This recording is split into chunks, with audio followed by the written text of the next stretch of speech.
Until this morning, I had not been behind a pulpit since 2007. It's like riding a bicycle, badly. The text I chose for this morning comes from the Old Testament, book of 1 Kings, chapter 19. I'm reading from the Message. He, Elijah, walked 40 days and nights all the way to the mountain of God to Horeb. When he got there, he crawled into a cave and went to sleep. Then the word of God came to him, "So, Elijah, what are you doing here?" "I've been working my heart out," said Elijah. "The people have abandoned your covenant, destroyed the places of worship, and murdered your prophets. I'm the only one left, and now they're trying to kill me." God said, "I'm preserving for myself 7,000 souls, the knees of which that haven't bowed to the god Baal, the mouths that haven't kissed his image." It can be sometimes difficult to glean spiritual enlightenment from the Old Testament narratives. They're a product of their time, so just as the reader finds himself identifying with a character or gleaning spiritual insight, the next line presents some act of violence or prejudice that tends to kill the moment. The text I use today is no exception. The character Elijah is certainly flawed. In fact, my previous takeaway from this text was to view Elijah as an angry prophet, miffed that others aren't following his view of religion. As I re-examined the text, however, I questioned why a prophet who's never lived in a society governed by monotheistic Jewish religion would suddenly become so enraged about other people's religious practices. There have been 7 consecutive polytheistic kings, so religious diversity isn't a new concept to Elijah. Elijah laments the people have destroyed the places of worship. The division of the kingdom had separated those in the north from Jerusalem, and therefore separating them from the temple. But in an attempt to keep alive what they believed was sacred, they built altars. The altars paled in comparison to the temple, but being unable to make the pilgrimage to Jerusalem, the altars were all they had. So to see them destroyed by people who didn't understand their meaning or comprehend their value devastates him. "I'm the only one left," he says. He's frustrated because he realizes that no matter how passionately he protests the destruction of what he cherishes, he is just one man. Regardless of his consistency, logic, or passion, it is unlikely that he will be heard. His disheartenment stems from an acknowledgement that he is a single voice lacking allies, and it is easy to dismiss the voice of the few.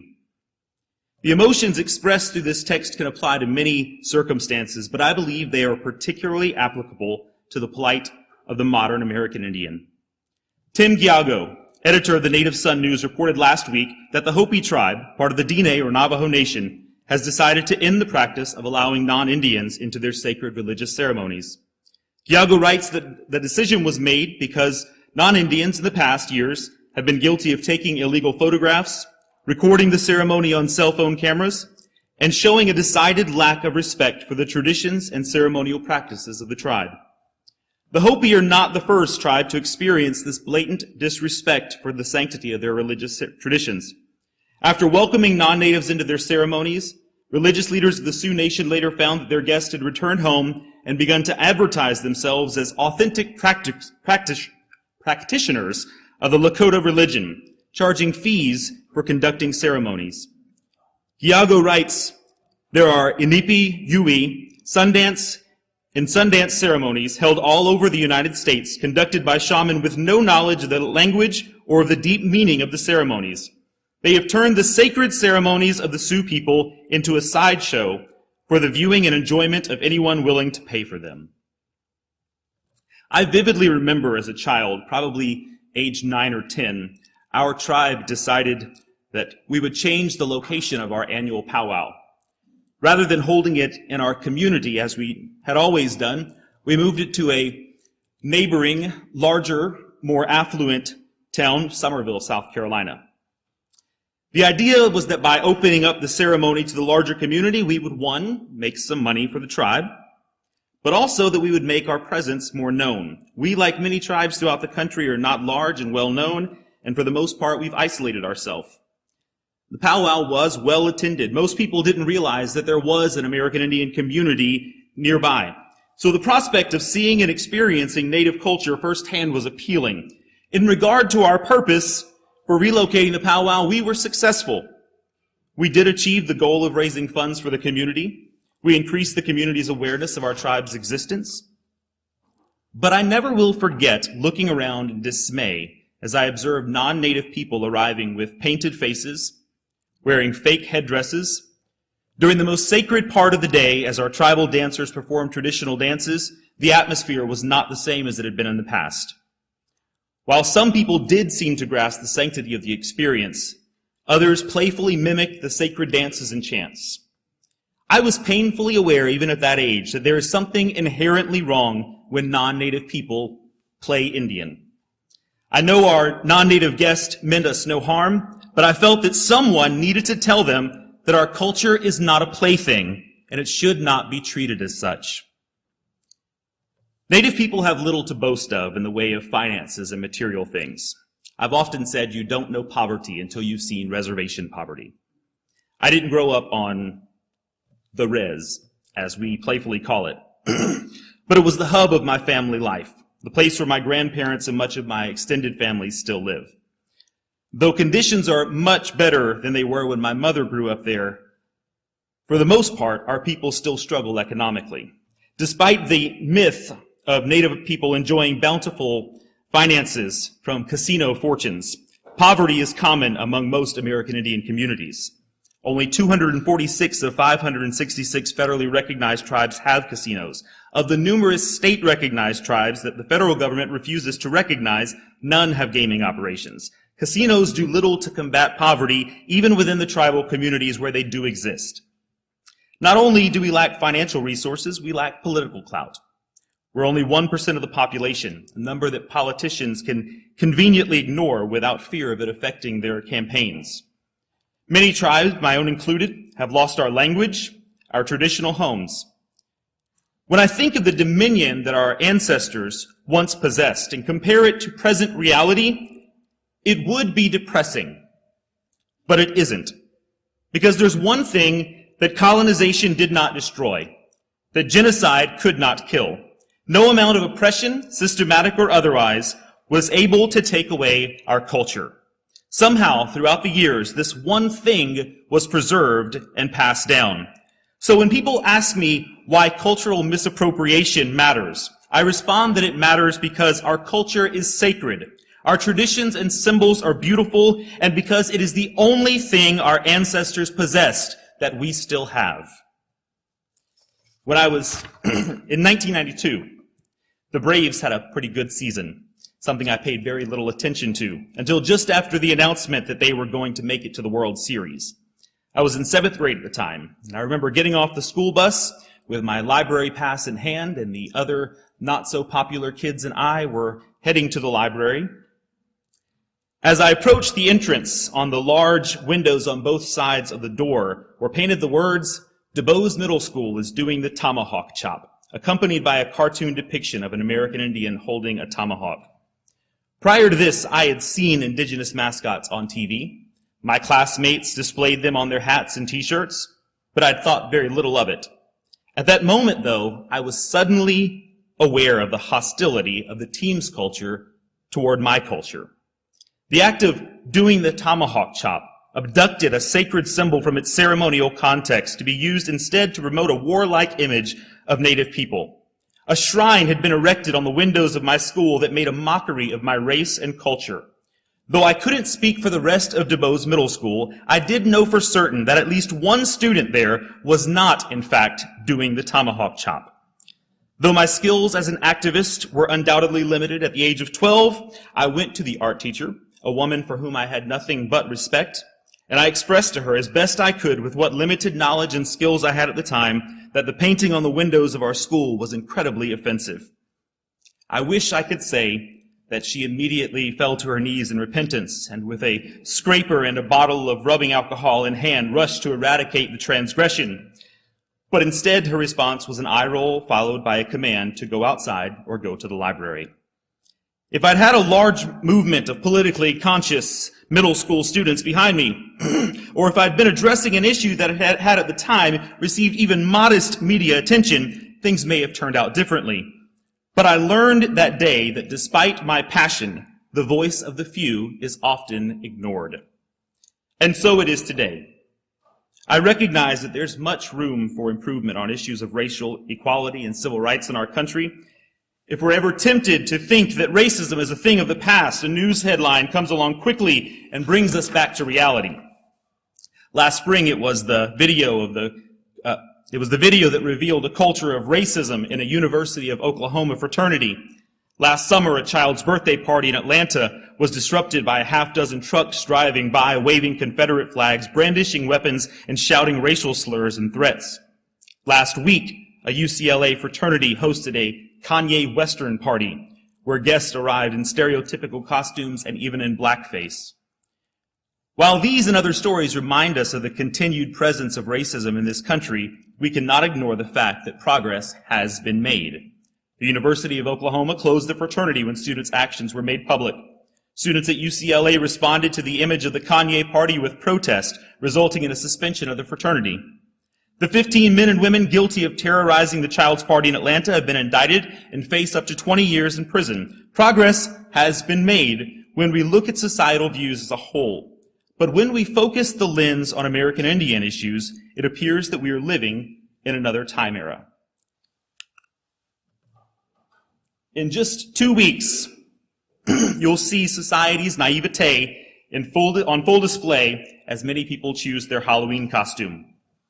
I get that Halloween is a fun time, a time that we get to transcend reality and be anything you want to be. I get that, and maybe that's true. But when what you want to be is a stereotype of a racial group, that is problematic. Costumes such as these not only desecrate sacred American Indian culture, they dehumanize us as a people. They reduce us from the status of person to that of a caricature. The stereotypes promoted here are clear: warrior, noble savage, princess, squaw. I had a difficult time finding an image of a female Native American costume that I was comfortable displaying in church. The vast majority of them were clear in their purpose of sexualizing Native women. These stereotypes falsely portray Native people as fitting into a singular mold, when in fact we are diverse people. Our physical features are diverse. We don't all have the same hair types or facial features. Some American Indian men grow facial hair, others do not. Those generally darker than those of European ancestry, our skin tones are not identical. In contrast to what the images suggest, our customs and ceremonial regalia are not the same. Some tribal cultures include headdresses, many do not. Some colors of some ceremonial regalia are plain earth tones. Some tribes feature bright, brilliant colors. Modern Native people are diverse in the same ways as all other people. We're not figments of the past, warriors, savages, braves, chiefs, and princesses. We're lawyers, social workers, executives, and artists. We're everyday mothers, fathers, sons, daughters, and grandparents. The lovely couple on the left are my grandparents. You'll find us dressed in clothing from our own century, and when we are wearing regalia, it is in the culturally appropriate time and place with the respect it is due. We are not the stereotypes that represent us. We are people. We are people. We are not mascots. Nowhere is racism against Native people more prevalent and more accepted than in the form of indigenous team names and mascots. To hijack and misappropriate Native people's identity and culture to promote a sports team, rile up fans, and ultimately to sell airtime, tickets, and merchandise is by far the most egregious form of cultural theft and exploitation I can think of. I can imagine no greater insult to modern Native people or to our ancestors than to turn us into a mascot. Society's response to our protest has overwhelmingly been that our voices do not matter. We are just the voice of a few Indians. We're doing this to honor you. is the all too frequent response when Native people speak up to defend our culture. Look at these images. This in no way honors Native people. I've never felt more devalued than when I walked through the streets of Cleveland just a few months ago. The purpose of my trip was to protest the Cleveland Indians team name and mascot, so I knew what I was getting into. I was aware of the culture that I was walking into. I had seen the horrific Little Red Sambo image many times. In fact, I often point out to people just how insulting the image is. But as I walked through the streets, I was confronted at every turn by this clown-like representation of my race. The effect was such that I returned to my hotel room unsettled, seeking refuge.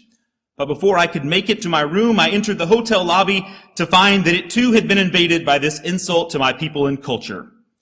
When I waded through the people and got to the elevator and then to my room, I was grieved that Native people could mean so little that people could celebrate this horrible image.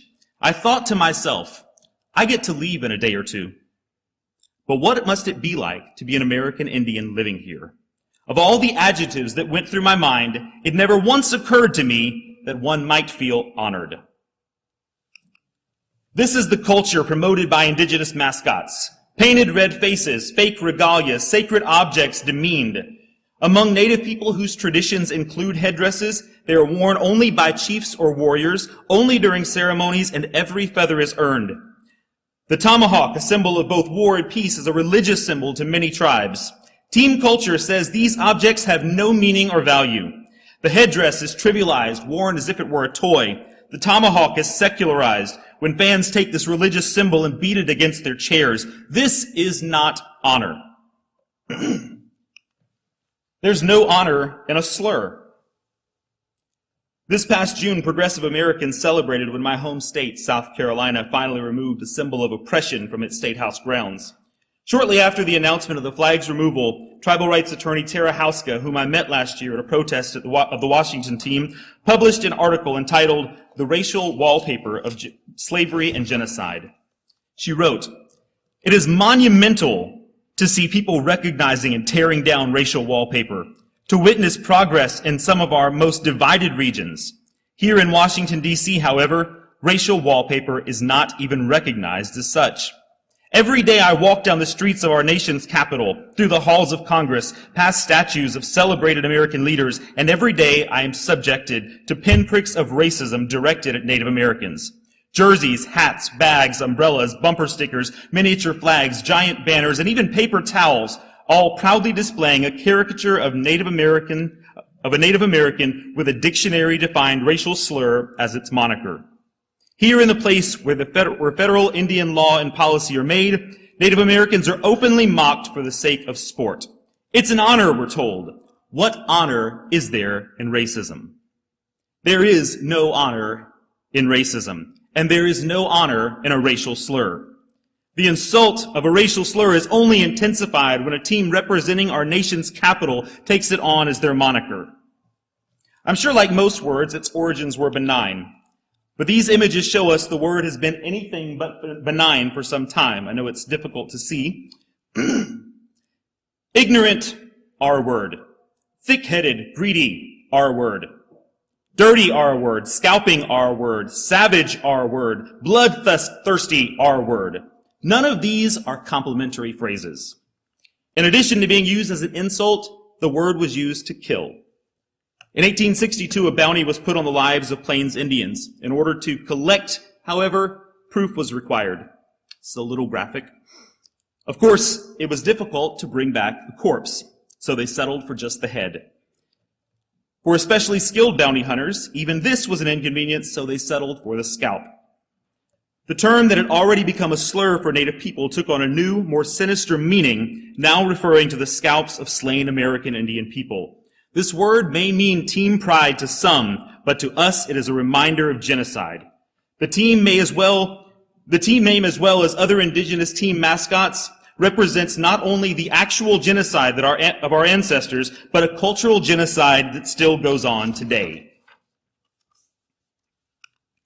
In 1968, the National Congress of the American Indian, the largest, most representative group of Native people in the country, stated its opposition to indigenous mascots.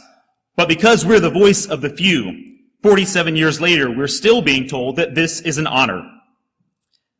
I cannot understand the mindset of those who think that Native people somehow are incapable of determining on our own what we should and should not find honorable.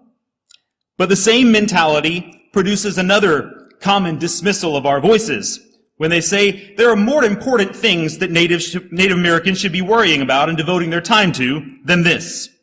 I can't deny that there are some very real issues that Native communities face.